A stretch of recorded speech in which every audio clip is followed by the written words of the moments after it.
If you open your textbook one more time and immediately want to throw it out the window, this video might actually save your grades. Look, I'm not going to sit here and pretend that studying is fun. Most of the time it's boring, exhausting, and feels about as appealing as eating cardboard. But here's the thing, the students who actually succeed aren't the ones who love studying. They're the ones who figured out how to study even when everything in their body is screaming at them to do literally anything else. And by the end of this video, you're going to know exactly how they do it. The real problem nobody talks about. Here's what nobody tells you about motivation. You've probably heard a million times that you just need to find your why, or get motivated, or just do it. And yeah, that sounds great in theory. But what happens when you're sitting at your desk, your phone is buzzing, your favorite show just dropped a new episode, and your brain is doing everything it can to convince you that studying can wait until tomorrow? The truth is, waiting to feel motivated before you study is like waiting to feel hungry before you cook dinner when you're on a strict schedule. Sometimes you just have to eat whether you're hungry or not.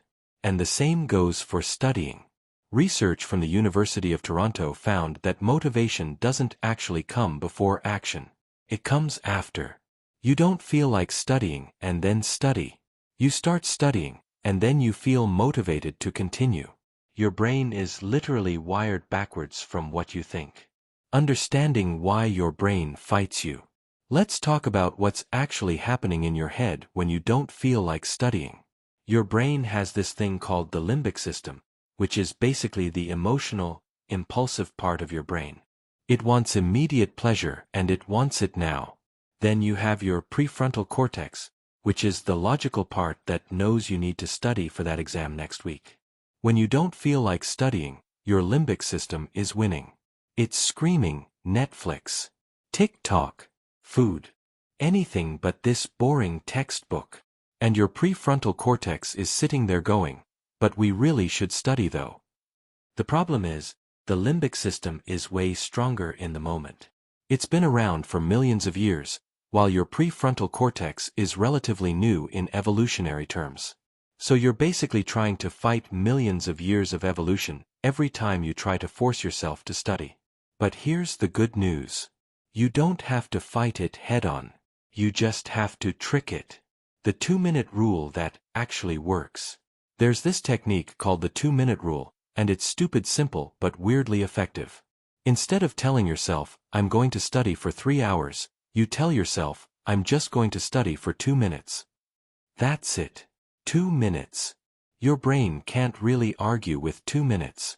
2 minutes isn't scary. 2 minutes doesn't feel like a commitment. You can do anything for 2 minutes, even if you hate it. So you sit down, you open your book, and you study for just 2 minutes. And here's what happens. Most of the time, you'll keep going. Because starting is the hardest part. Once you're actually doing it, it's not as bad as you thought it would be. A study from the British Journal of Health Psychology found that the biggest barrier to any task isn't the task itself. It's the starting. They called it activation energy, the amount of energy it takes to begin something. Once you're moving, you tend to stay moving. Make it so easy you can't say no. Let's be real. If studying requires you to clean your desk, find your notes, figure out what chapter you're on, make a study plan, and brew some coffee, you're probably not going to do it. That's too many steps. Each step is another chance for your brain to go, actually, maybe later. Instead, you need to make studying so easy that you'd feel stupid not doing it. Here's what that looks like. Before you go to bed, set up everything you need for tomorrow's study session. Open your textbook to the right page. Put your notes on top. Charge your laptop. Put your phone in another room. Make it so that when you sit down at your desk, the only thing left to do is actually study. James Clear, who wrote the book Atomic Habits, calls this reducing friction. Every extra step between you and studying is friction. And friction kills action. On the flip side, add friction to the things that distract you. Delete social media apps from your phone. Put your gaming console in the closet. Make distractions harder to access than studying is. The power of tiny wins. Your brain loves winning.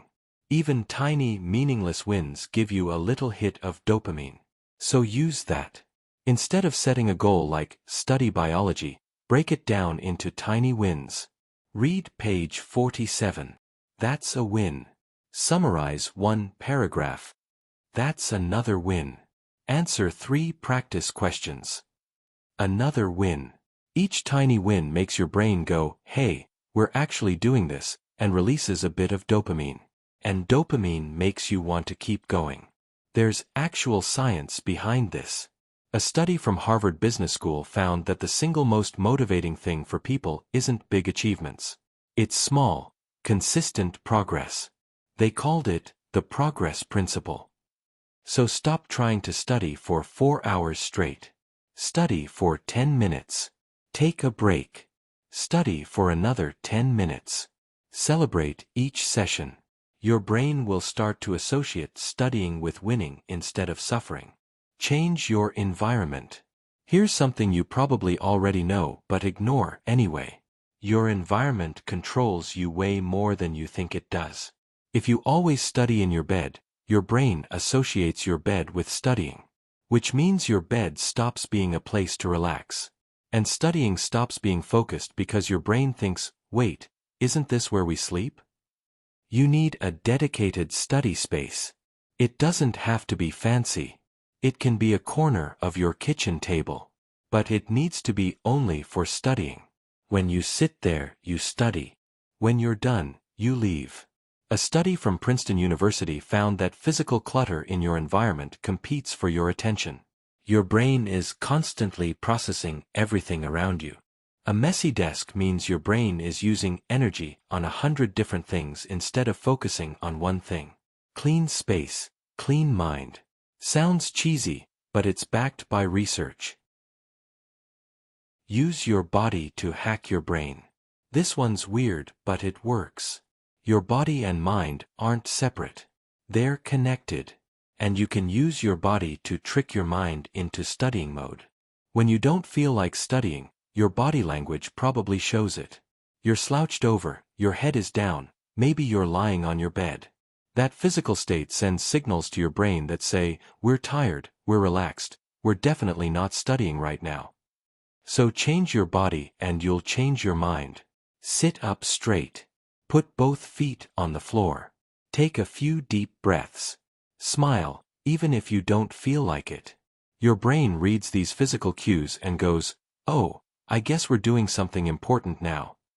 Researchers at Columbia and Harvard found that people who sat in powerful, upright positions performed better on tests and felt more confident. They called them power poses. It sounds like nonsense until you try it and realize it actually works. The Pomodoro technique, but better. You've probably heard of the Pomodoro technique.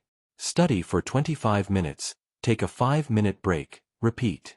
It's popular because it works. But here's how to make it work even better. During your study session, don't just mindlessly read. Actively engage. Ask yourself questions. Explain concepts out loud like you're teaching someone. Write things down in your own words. During your break, don't scroll on your phone. That's not a real break. Your brain is still processing information and getting stimulated. Instead, stand up. Walk around. Look out a window. Let your brain actually rest. A study from the University of Illinois found that brief diversions from a task can dramatically improve your ability to focus on that task for long periods. But scrolling through social media isn't a diversion. It's just a different kind of work for your brain. Deal with the real reason you're avoiding it. Sometimes you don't feel like studying because you're tired or distracted. But sometimes you don't feel like studying because you're scared. You're scared you won't understand it. You're scared you'll fail. You're scared you've fallen too far behind and there's no point in trying now. And here's the thing about fear. It doesn't go away by ignoring it. It goes away by facing it. If you're avoiding a subject because you don't understand it, that's exactly why you need to study it. Start with the absolute basics. Watch a YouTube video that explains it simply. Ask someone for help. Go to office hours. Yeah, It's uncomfortable. But staying confused is way worse. If you're scared of failing, remember that not studying guarantees failure. Studying at least gives you a chance. And even if you don't get a perfect score, you'll learn something. You'll get better. That's literally the point. Create accountability. Studying alone is hard because there's no one to hold you accountable except you. And let's be honest, you're probably not the best at holding yourself accountable when it comes to studying. So tell someone what you're going to do. Text a friend and say, "I'm going to study for the next hour." Join a study group. Post on social media that you're having a study session. It doesn't matter who knows, just that someone knows. When other people are aware of your commitment, you're way more likely to follow through. It's called social accountability, and it's one of the most powerful motivators humans have. Research from the American Society of Training and Development found that you're 65% more likely to complete a goal if you commit to someone. And if you have a specific accountability appointment with that person, your chances increase to 95%. Reward yourself properly. Your brain runs on rewards. If studying never leads to anything good, your brain will keep resisting it. So you need to give yourself real rewards. Not, "If I study for 4 hours, I can watch Netflix." That's too far away. Your brain needs immediate rewards. Try this instead. After every study session, do something you enjoy. Eat a piece of chocolate. Watch one YouTube video. Play your favorite song. Something small but enjoyable. Your brain will start to connect studying with pleasure. And over time, studying becomes less painful because your brain knows something good is coming right after. Just make sure your rewards don't derail you. One episode of a show is a reward. Binge watching an entire season is self-sabotage. Accept that it's always going to be a little hard. Here's the truth nobody wants to hear. Studying is never going to be as fun as scrolling through your phone or hanging out with friends or playing games. That's just reality. But here's the other truth. The feeling of failing an exam, disappointing yourself, and knowing you could have done better is way worse than the temporary discomfort of studying. You're not looking for studying to feel amazing. You're just looking for it to feel doable. And everything we've talked about makes it doable. The 2-minute rule gets you started. Making it easy removes barriers. Tiny wins keep you going. A good environment keeps you focused. Using your body hacks your mind. Pomodoro keeps you fresh. Accountability keeps you honest. Rewards make it bearable. You don't need all of these. Just pick 2 or 3 that feel right and try them. See what works for you. Because here's the secret, motivation is personal.